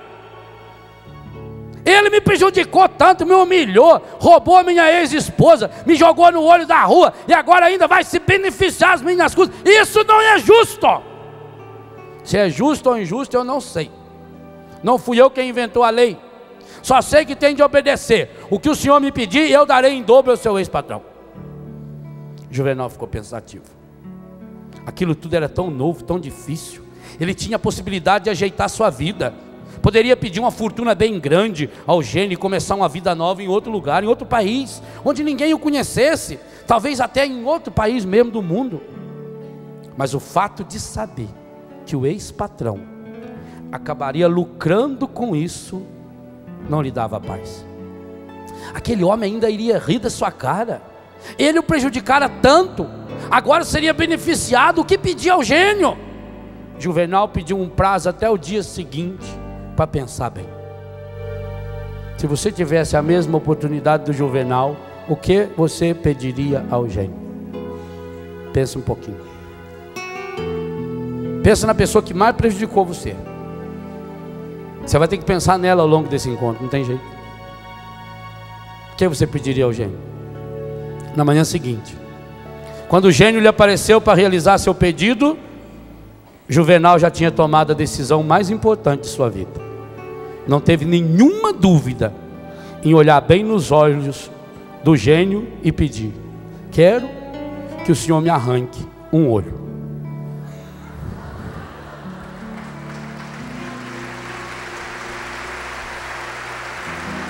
A força que foi capaz de fazer com que Juvenal, ao invés de ajeitar sua vida, pedisse que o gênio lhe arrancasse um olho, porque assim o seu inimigo perderia os dois, não chama-se burrice, chama-se ressentimento. E é isso que nós carregamos dentro de nós. Pior, alguns de nós não fica só pedindo ao gênio para arrancar um olho, é capaz de ficar rezando, pedindo a Deus para que a pessoa perca imediatamente os dois e conserve os seus. Pior ainda, o ressentimento, quando toma conta da pessoa, quando cega a pessoa, ele faz com que a pessoa fique o tempo todo tramando um jeito de ir arrancar lentamente, porque a vingança é um prato que se come frio, o olho do outro. Não carrega esse gênio dentro de você. Lança ele fora.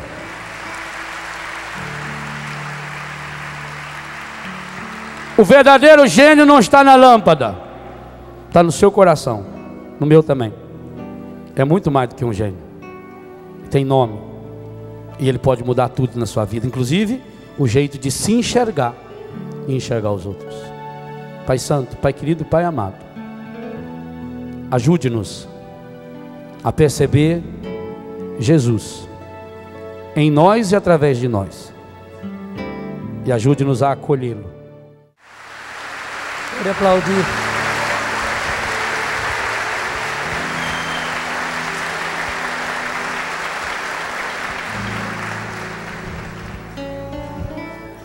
Eu acho que todos nós nos tocamos. Feche os olhos. É o mais importante agora. Senhor, tudo isso foi revelação. Era tão próximo, era tão perto, mas infelizmente nós não víamos. Eu não via, Senhor. É o que você pode dizer ao Senhor. E o Senhor teve a bondade de me revelar, de mostrar com clareza. Senhor, que seja realmente uma hora de verdade para mim. Diga ao Senhor: agora eu quero me expor a Ti, Senhor, até mesmo na situação infeliz que eu estou, do ressentimento e dos ressentimentos que eu fui guardando, Senhor, dos filmes que eu fui produzindo e vivendo e repetindo. Piedade, Senhor, e muito obrigado pela linda revelação que me fez, Senhor, que eu não perca esta chance que estás me dando. Talvez seja a grande chance da minha vida, a grande chance para a paz que eu havia perdido, a grande chance para a saúde que eu também havia perdido, a grande chance para readquirir a alegria que estava longe, longe, muito longe, a grande chance de eu viver a felicidade que tu tens para mim, a grande chance de viver o amor que para mim tinha virado uma farsa.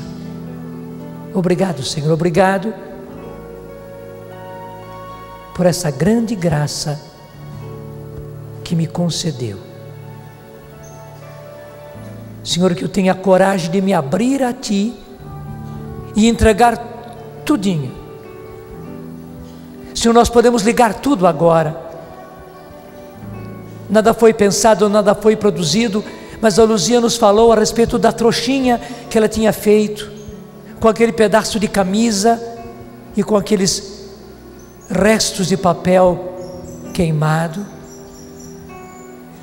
com o qual ela fez uma trouxinha.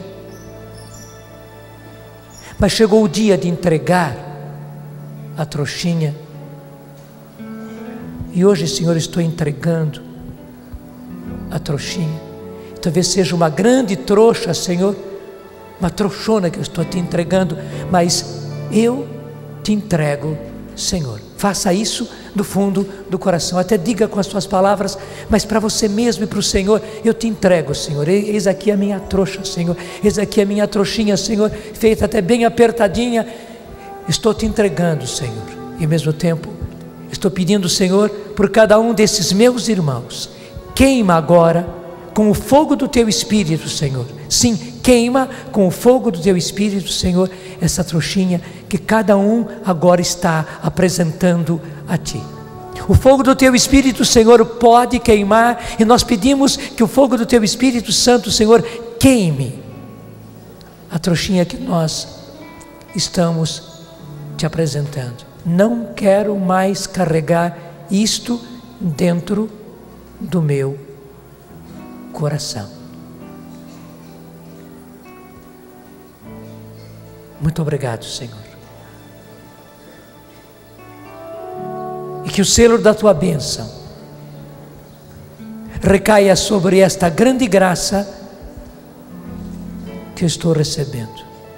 Sim, meu Deus, que o selo da Sua bênção venha realmente selar, lacrar esta graça que eu acabei de receber. Senhor, esse acampamento vai continuar, as palestras continuarão, as orações continuarão, mas a graça de agora foi muito grande, Senhor. Sela esta graça, que ela não se perca na minha vida, no nome do Pai, do Filho e do Espírito Santo. Amém.